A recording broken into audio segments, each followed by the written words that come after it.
लश्कर के सह संस्थापक की हत्या कर दी गई है। अज्ञात लोगों ने इस हत्या को अंजाम दिया है। बड़ी जानकारी आप तक पहुंचा रहे हैं। जिस शख्स की हत्या हुई है उसका नाम हाफिज। खबर आपको दें कि कराची के इलाके सुराबगोट में नामालूम अफराद की फायरिंग से जां बहक मुफ्ती फारूक के कत्ल का। पाकिस्तान के कराची में एक आदमी जिसका नाम मुफ्ती कैसर फारूक था, उसकी हत्या कर दी गई। आदमी लश्कर के चीफ हाफिज सईद का खास आदमी था, उसके साथ लश्कर इसने फाउंड की थी। भाई ये रा का जो आतंक है वो तो बढ़ता ही जा रहा है। अब आप ये देखिए कि बड़े भारी कैसर फारूक साहब हुआ करते थे और वो भी खर्च हो गए कल, और उनको भी अज्ञात हमलावरों ने मार दिया। ये भारत की फॉरेन इंटेलिजेंस एजेंसी रा ने करे, रा ने, ठीक है ना, ये रा ने करे। जिस चीज को इन्होंने, जिसके बारे में जवाब ना देना हो, जिस चीज का चैप्टर क्लोज करना हो, ये फौरन कह देते हैं ये जी रा ने किया है, फिर उसके बाद स्टोरी खत्म, स्टोरी खत्म। ये आदमी भी इंडियंस को मरवाने की, भारतीयों को मरवाने की साजिश करता था, लेकिन जब खुद पे गोली चली तो देखिए कैसे ये भागा अपनी जान बचाने के लिए। मौत का खेल खेलने वाले लोग भी अपनी जान जरूर बचाने की कोशिश करते, नहीं अपने मौत से कितना डरते। जान से मार दिया। अब लोग हरदीप सिंह निज्जर से ही परेशान थे, यहाँ ये कैसर फारूक साहब चले गए। कैसर फारूक के जस्ट पहले कलीमुद्दीन सईद साहब यानी हाफिज सईद साहब के छोटे साहबजादे वो खर्च हो चुके थे। उसके तुरंत पहले जो है आप जानते हैं कि एक मियाँ क्या बोलते हैं अबू कासिम उर्फ रियाज जो थे वो रावलकोट में खर्च हो गए। उनकी भी लिस्ट बनानी पड़ेगी जो आगे मारे जाने वाले हैं वो कौन है। देखिए सिंध तक में नहीं छोड़ा। एक एक्टिविस्ट हुआ करते थे सरदार हुसैन साहब, वो नवाब शाह सिंध में रहते थे। उन्होंने सोचा होगा शायद सिंध में जो है वो बच जाएंगे, लेकिन सरदार हुसैन साहब जो थे वो भी जो यही कश्मीरी वाले जो ग्रुप हैं इनसे संबंधित थे, उनको भी खर्च कर दिया गया। तो भाई कोई भी सेफ नहीं है ऐसे। तो क्या हाफिज सईद साहब सेफ है? हाफिज सईद साहब को कह रहे हैं कि साहब वो सेफ हैं क्योंकि उनको जेल में बंद करके रखा गया है। मसूद अजहर साहब का पता ही नहीं चल रहा है, किसी ने उनको देखा नहीं, साल भर से ऊपर हो गया।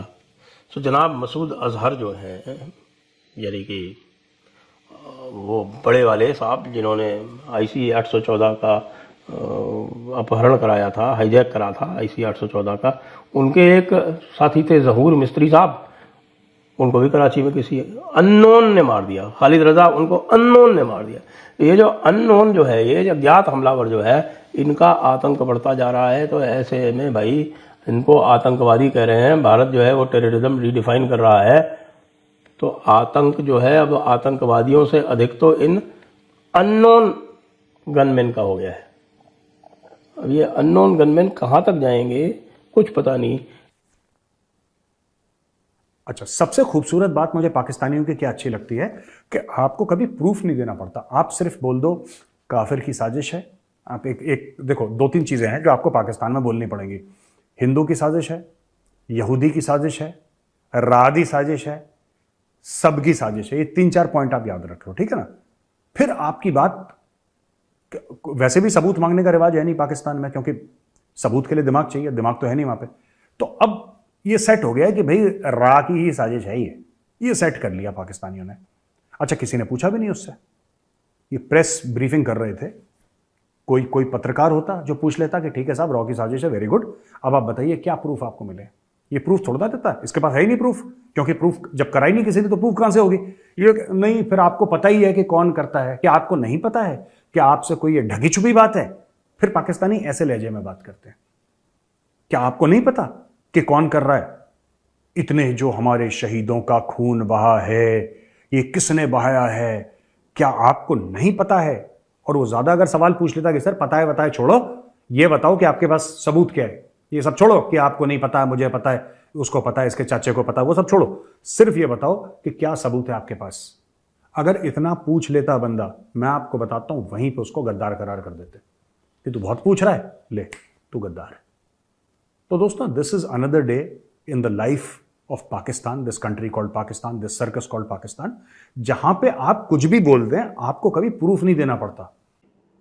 इन लोगों को मौत से डर होता है, लेकिन ये दूसरे की जान कभी भी ले सकते हैं। खैर, ये खैबर पख्तूनख्वा का था और जैसे ही पता चला पुलिस को कि इसको मार दिया गया है, इसकी बॉडी उठा के ले गए। हालांकि बॉडी की फोटोग्राफ्स आ गई, मैं दिखा नहीं रहा हूं। इसका रीजन है कि किसी की डेड बॉडी की फोटोग्राफ्स नहीं दिखाई जाती। इसको उठा के ले गए बॉडी को, और कहीं पुलिस ने अपना काम शुरू कर दिया और इस खबर को दबाने की कोशिश कर दी पुलिस ने कि पता ना चले कि ये एक आदमी। पिछले 3 दिनों में ये तीसरी ऐसी खबर है। इससे पहले हाफिज सईद के बेटे के मर्डर की भी खबर आई थी, साथ में एक और मौलाना के भी मर्डर के, वो भी वो कराची में था, वो भी ये भी कराची में ज्यादा मारे जा रहे। सिक्योरिटी फोर्सेस ने इसकी बॉडी तो हटा दी, लेकिन अभी तक ये नहीं पता चला कि ये कराची में रह करके क्या लश्कर को अब भी अपडेट्स दे रहा था। जाहिर है दे रहा होगा।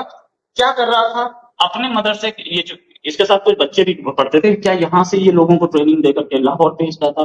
ये सारी कहानियां भी डिटेल आनी बाकी है। लेकिन हाँ, ये दुनिया को धोखा देने के लिए एक सिंपल लाइफ जी रहा था कि किसी को ना पता लगता है, लेकिन हमारे पैनी नजर थी कि इसकी हत्या किसने की, हमें नहीं पता, लेकिन हमारी पैनी नजर थी कि हम इसकी हत्या के तुरंत बाद हमें पता चल गया कि एक आदमी गया, ये 72 हूरों के पास पहुंचा और इसको ये तो कर ही रहा था ना 72 हूरों के लिए, हमने हूरों से पिलवा दिया। लेकिन ये समझिए कि ये मर्डर किसने किया अभी तक नहीं पता, हमने भी नहीं किया। सही बात तो ये, इंडिया ने भी नहीं किया, राइट। लेकिन ये मर्डर किसने किया ये पुलिस पता लगा है, लेकिन मरा ना। ये मरने के बाद भी तो इसे हूरें चाहिए थी, मर गया, अब हूरें ले ले। ये बात कि ये छोटे से मदरसे में सिंपल लाइफ जी रहा था, क्यों जी रहा था, इसके बारे में ज्यादा डिटेल्स अब तक नहीं है। साथ में मौलाना ज़ैउर रहमान एक और क्लेरिक था, अभी कुछ टाइम पहले, ये भी लश्कर था, ये भी मारा गया था कराची में, ये भी डे लाइट में मारा गया था। अब डे लाइट में मर्डर हो ना उनके, इनके साथ क्या लश्कर, जैश, ये सब आपस में एक दूसरे से भी लड़ते हैं। और ये आतंकवादी जो है ये अपने आप को ठंडे में बढ़ के घूमते हैं। कराची ऐसा शहर है जिसमें एक छुपैया बदमाश को गोली लेके घूमता है, बंदूक लेके घूमता है, तो वो गोली मार सकता है किसी को भी। और ऐसे कई मर्डर हुए। कराची में ही दाऊद इब्राहिम के भाई पर भी हमला हुआ था, एक हबीब बैंक के एटीएम के बाहर। ये खबर पुरानी, करीब 10 साल पुरानी तो खबर है कि हबीब बैंक के एटीएम के बाहर दाऊद भाई के पर हमला हुआ था। लेकिन किसी को ये परवाह नहीं थी कि दाऊद का भाई है, और दाऊद पाकिस्तान में क्या दबदबा रखता है, रसूख रखता है, किसी को फर्क नहीं पड़ता था। ऐसा शहर है वो ये कराची। यहाँ पे बड़े बड़े छुपैयों के हाथ मारे जाते हैं। खैर एनीवेज, बात करेंगे आगे कि एक वो गुरबचन सिंह पन्नू, कि पन्नू का नाम कहीं ना कहीं आ ही जाता है। ऐसा आदमी है ना कि पन्नू कुछ भी कर ले उसका नाम आ ही जाता है हीरो का। पन्नू ने एक धमकी और दी कि अब मैं नई पार्लियामेंट पे हमला करूंगा। पहले बोला था नरेंद्र मोदी स्टेडियम पे हमला करूंगा। एक्चुअल में ये जोकर है, इसे पता नहीं तो इंडिया आ नहीं सकता, तो नई पार्लियामेंट में हमला कराएगा।